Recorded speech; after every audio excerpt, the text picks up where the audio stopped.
آج کل ملک کی سیاست میں چودھری پرویز الہی اور سپریم کورٹ کے جج جسٹس مظاہر نقوی کی آڈیوز نے تہلکہ مچا رکھا ہے اور لیگی قیادت اور وکلا رہنماؤں کی طرف سے آڈیوز بارے تحقیقات اور ذمہ داران کو کیفر کردار تک پہنچانے کا مطالبہ زور پکڑتا جا رہا ہے۔ پاکستان کی سیاسی تاریخ میں اعلیٰ عدلیہ کے ججوں کی لیک شدہ متنازع ویڈیوز اور آڈیوز ہمیشہ سے زبان زد عام رہی ہیں، جن کے ذریعے کئی ہوشربا انکشاف ہوئے اور کئی ججوں کو اسی بنیاد پر گھر بھی جانا پڑا۔ جسٹس ملک قیوم کا شمار بھی ایسے ججز میں ہوتا ہے، تاہم جسٹس قیوم ملک آڈیو لیک سامنے آنے پر کسی کارروائی سے بچنے کے لیے اپنے عہدے سے مستعفی ہو گئے تھے۔ ماضی میں نواز شریف کی وزارت عظمیٰ کے دوران سابق جج ملک قیوم کی ٹیلی فونک گفتگو کی آڈیو بھی لیک ہو چکی ہے۔ ملک قیوم اس وقت لاہور کے ہائی کورٹ کے جج تھے۔ ملک قیوم پاکستان کے نظام انصاف اور سیاست دانوں میں اپنے مختلف کردار کی بنا پر شہرت یافتہ رہے۔ لاہور سے تعلق رکھنے والے ملک قیوم ارائیں گھرانے سے تعلق رکھتے تھے۔ ان کے والد جسٹس ملک محمد اکرم ارائیں بھی لاہور ہائی کورٹ کے جج رہے۔ ملک قیوم کا خاندان لاہور کے ایک بااثر گھرانے کے طور پر جانا جاتا ہے۔ ان کے ایک بھائی پرویز ملک کا گزشتہ برس انتقال ہوا۔ وہ نون لیگ کے رکن قومی اسمبلی رہے، جبکہ دوسرے بھائی ڈاکٹر جاوید اکرم اس وقت پنجاب کے نگران وزیر صحت ہیں۔ نواز شریف کے دوسرے دور حکومت 1998 میں ملک قیوم، جو کہ سپریم کورٹ کے وکیل تھے، انہیں لاہور ہائی کورٹ کا ایڈ ہاک جج تعینات کیا گیا۔ شریف حکومت کے بنائے گئے احتساب کمیشن نے انہیں ہائی کورٹ میں احتساب کے مقدمات کے مختص جج کے طور پر نامزد کیا تھا اور ان کے ذمے احتساب ریفرنس کو سننا تھا۔ سیف الرحمان احتساب کمیشن کے سربراہ تھے۔ انہوں نے بے نظیر بھٹو اور آصف زرداری کے خلاف کرپشن ریفرنس ملک قیوم کی عدالت میں بھیجا۔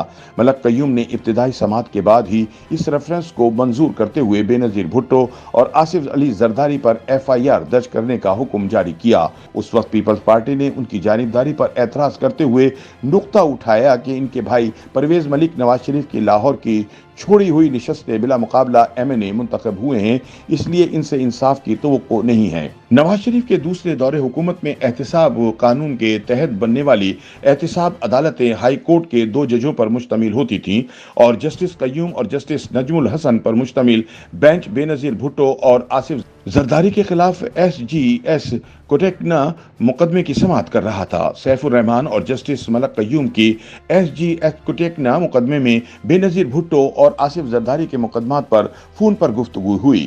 سیف الرحمان، جو بعد میں مسلم لیگ نواز کے سینیٹر بھی رہے، جج کو سزا دینے سے متعلق اس وقت کے وزیر اعلیٰ پنجاب شہباز شریف کی ہدایت پہنچا رہے تھے۔ اس گفتگو کی آڈیو لیک ہوئی تو احتساب کے عمل پر کئی سوالات اٹھ گئے۔ بعد ازاں ایک آڈیو ٹیپ منظر عام پر آئی جس میں مبینہ طور پر شہباز شریف، جو اس وقت پنجاب کے وزیر اعلیٰ تھے، وہ انہیں بے نظیر اور آصف زرداری کو سزا سنانے پر مائل کر رہے تھے۔ اس وقت آڈیو ٹیپ نے ایک بھونچال برپا کر دیا اور بالآخر ملک قیوم کو اپنے عہدے سے استعفیٰ دینا پڑا۔ تاہم آج تک اس ٹیپ کی تحقیقات منظر عام پر نہیں آ سکی اور نہ ہی ملک قیوم نے خود اس ٹیپ کی تصدیق کی تھی۔ ملک قیوم نے اس بڑے سکینڈل سے بچنے کے بعد وکالت شروع کر دی اور پرویز مشرف کے فوجی دور حکومت میں اٹارنی جنرل کے عہدے پر بھی فائز رہے۔ پرویز مشرف کے دور حکومت میں ملک قیوم سپریم کورٹ بار کے صدر منتخب ہوئے۔ انہوں نے حامد خان کے امیدوار کو شکست دی تھی۔ انہوں نے بطور صدر supreme court bar Parvez Musharraf سے ملاقات کی، جس کو وکلا برادری نے شدید تنقید کا نشانہ بنایا۔ تاہم اس کے بعد وہ عملی طور پر وکلا سیاست سے الگ ہو گئے۔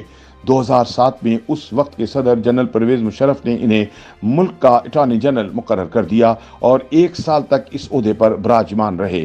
اس دوران انہوں نے مشرف کی طرف سے ہٹائے جانے والے ججوں کی بحالی کی بھرپور مخالفت کی۔ ملک قیوم دیوانی مقدمات کی وکالت میں ملکہ رکھتے تھے اور متعدد بار عدالتیں انہیں پیچیدہ آئینی اور قانونی معاملات پر عدالتی معاونت کے لیے طلب کرتی رہتی تھیں۔ بطور جج جسٹس قیوم ملک نے ICC کی جانب سے قومی کرکٹ ٹیم میں مبینہ بدعنوانیوں سے متعلق ایک کمیشن کی سربراہی بھی کی اور ایک تفصیلی رپورٹ جاری کی، جس کو آج بھی جسٹس قیوم رپورٹ کے نام سے یاد کیا جاتا ہے۔ YouTube پر گوگلی نیوز دیکھنے کے لیے youtube.com کی سرچ بار میں گوگلی نیوز TV ٹائپ کریں۔ گوگلی نیوز کے پیج پر سرخ رنگ کے سبسکرپشن والے بٹن پر کلک کرنا نہ بھولیے۔ YouTube پیج پر اپلوڈ ہونے والی ویڈیوز سے باخبر رہنے کے لیے بیل آئیکن پر کلک کیجیے۔ آپ کو ہر نئی ویڈیو کے بارے میں نوٹیفیکیشن موصول ہو جائے گا۔